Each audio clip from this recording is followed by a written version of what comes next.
আজি পিছে মই আমচৈ শিৱকুণ্ডলৈ আহিলো। ইফালে আকৌ মাহঁত আহি পালেহিয়ে। বন্তি এগছ জ্বলাব তাৰমানে তাতে মানুহ বেছি দেখা পায় মই আহিলো আকৌ ওপৰলৈ বন্তি এগছ জ্বলাম বুলি। ইয়াতো দেখোন মানুহ বহুত যেনে তেন কৰি বন্তি গছ জ্বলালো দিয়ক।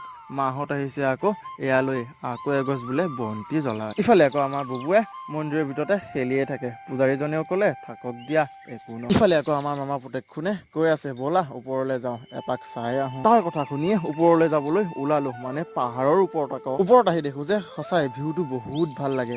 আপোনালোকে আহিছেনে বাৰু? কমেণ্ট বক্সত কমেণ্ট কৰি জনাবচোন। সঁচাই বহুত ভাল লাগে। আমি যে বহি আছো একদম ওপৰত মানে ওপৰৰ শিলত দেখিছেনে বাৰু ইমান ধুনীয়াকৈ নিজৰা পানীটো বৈ আছে। ওপৰত পিছে শুন এনেই আহো আহো কৰি থকা নাছিলে।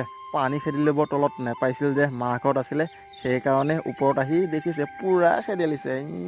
শিৱকুণ্ড কোন কোন আহিছে কমেণ্ট বক্সত কমেণ্ট কৰি জনাবলৈ একদম নেপাহৰিব দেই। আজি ভিডিঅ' আছিল ইমানে আৰু আজিলৈ বাই।